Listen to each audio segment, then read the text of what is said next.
So, this is my car's debut on this channel. I know you've seen me all work on everyone else's car. This is my baby. It's a 1995 Nissan 240SX with a Honda K20 motor. Let's dive into it. Okay, so this is her. 1995 240SX. So it's originally a Zenki, but I kooky converted it. So it has kooky taillights, kooky front end, kooky, whatever you want to say it. White dash cluster. Yeah. So over what's done to it. Aesthetically, suspension, engine. So the kit, body kit on it is Super Doof side skirts, Super Doof front bumper. It's really aggressive. And then back bumper I got off a buddy that I don't know the brand of, but it was really high quality. It fit up really well. Didn't need any trimming or anything like that, and pretty much went to the factory bumper mounts. Has a D-Max roof wing. Has a D-Max trunk wing, but this past season, 2021 summer, at one of our local drift events, Drift Jam, the wing flew off. So just been dealing with just urethane on my trunk. So it's got a 3-inch all the way back exhaust to 4.5-inch tip. It's got 55 mil Origin Type 3 overs. They're just like riveted on in a couple spots. So it's nice door chips. The car's been painted and put together for now 2 years, so it's got some battle scars. Then it's got 45 mil Type 3 Origin fenders in the front with the dual vents.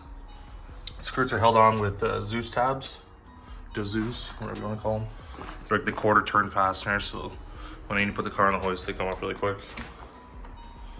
Bumpers held on with these like push disconnects. So the bumper comes off, pops it on. And that's the only thing that holds it on. It's just the support across the middle of the bumper that hold it up. It's a stock hood. These wheels are my dream ice. Always wanted these wheels. I finally got them last year. They're Workmeister SP, oh my God, SP1 3-piece? Yeah. SP1 3-piece. The fronts are 18, 10.5 minus 22. And then the back is 18 minus, 18 by 13 plus 6. They're pretty much as large of a rim I could run.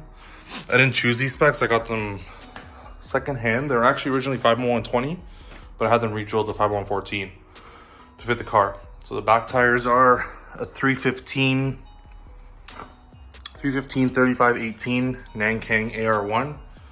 It's like they're like 200 tread wear, or no, I don't even know, 100 or 200 tread wear. I don't know, I'm not a time tech guy. 100 tread wear.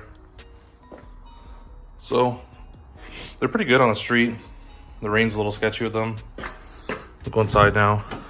This interior, it is a street car.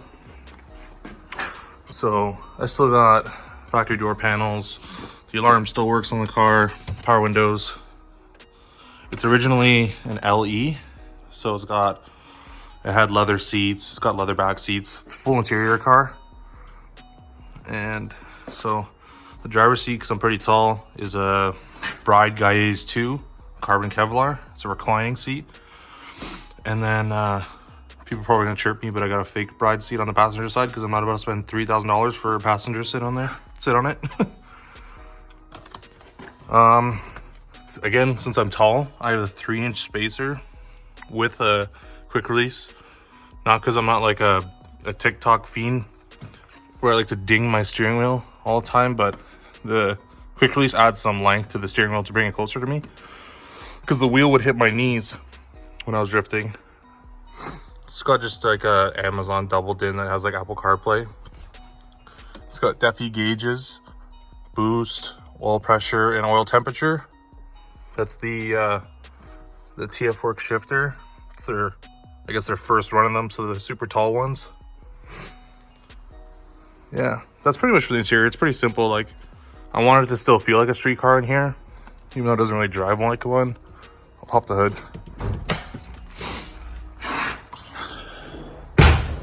This is where the goodies are.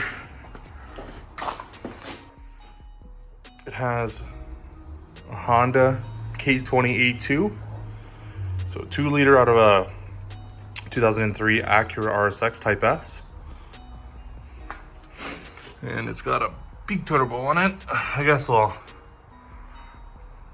yeah, I guess in stock terms it's big. To drag racer guys, that's small. So it has pretty much the whole catalog from TF Works, from the TF Works engine mounts, transmission mount, adapter plate, clutch, flywheel, the oil pan. You see it down there. It's a little dirty in here because I like to put it away wet. So, and TF Works exhaust manifold. So it has a GTX 3071R Gen 2 dual ball bearing. We'll do some more videos on why I have such a long like intake coming up to the front there. But pretty much, if you run no blow-off valve and you want the dose, that gives you the dose.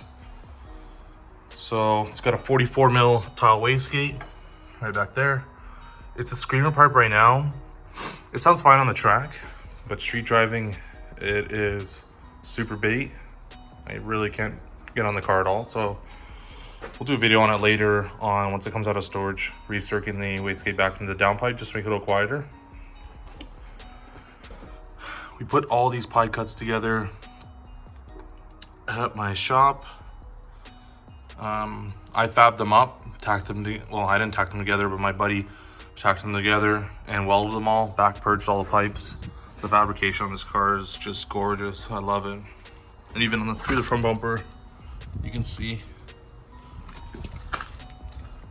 there. It's got a Mishimoto, pretty much their largest intercooler core. I think it's a 4-inch core. Pretty large, like I have a big hand. You can see that. And then also here, we have down below a Grassroots Performance power steering cooler. And just above it, the engine oil cooler as well.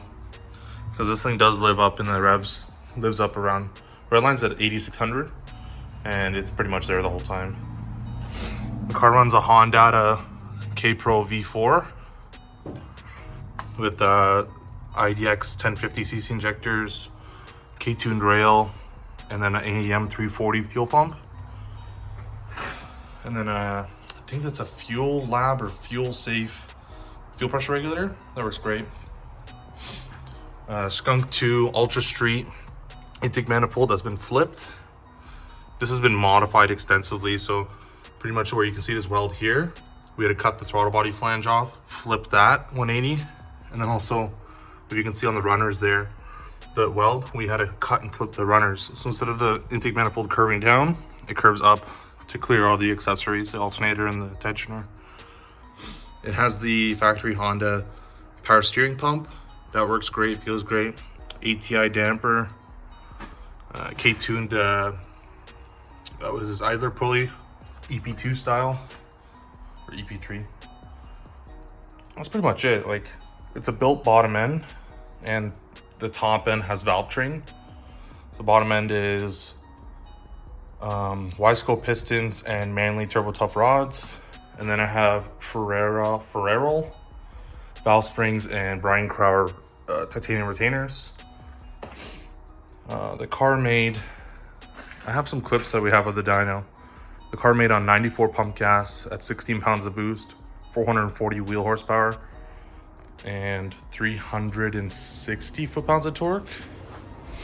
The torque's pretty low for this setup because it is a K20, so it is a 2-liter. Everyone who's been swapping these cars have been doing K2 for. So the K20 did require a little bit more modification to work. Just clearancing some stuff, and the heads are a little different with coolant and stuff like that.